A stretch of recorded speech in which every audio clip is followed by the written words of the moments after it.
Shivanshu recording studio बानावर बिशुनगंज।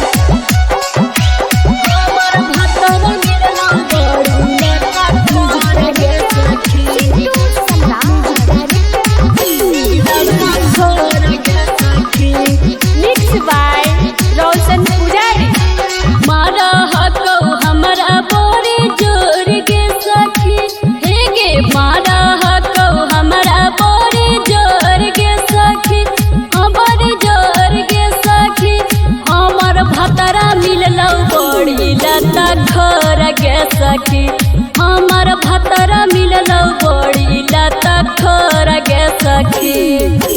बथा हौ कमरिया पोरे पोर गे सखी, हे गे बथा हौ कमरिया पोरे पोर गे सखी, पोरे पोर गे सखी।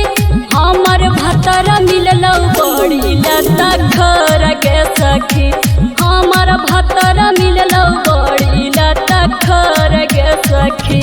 हमर भतरा मिललौ बड़ी लता खोर गे सखी।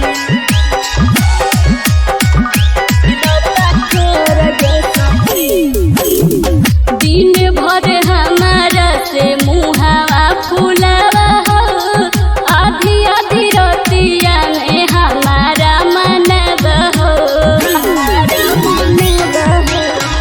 दिन भर हमारा से मुहावा फुलावा हो, आधी आधी रतिया में हमारा मनब हो।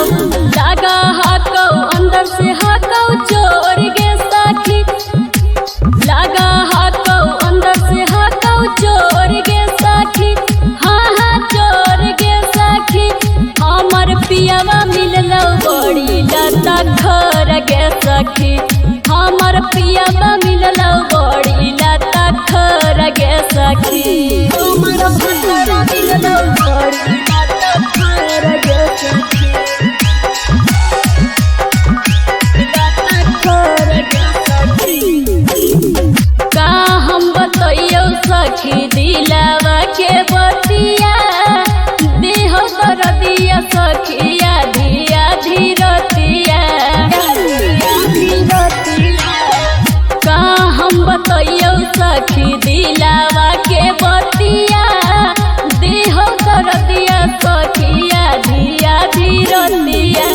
रोशन पुजरिया लागा हौ चिता चोर गे सखी, रोशन पुजरिया लागा हौ चिता चोर गे सखी, हाँ हाँ चोर गे सखी। हमर पियावा मिललौ बड़ी लता खोर गे सखी, हमर पियावा मिललौ बड़ी लता खोर गे सखी। शिवांशु रिकॉर्डिंग स्टूडियो बानावर बिशुनगंज।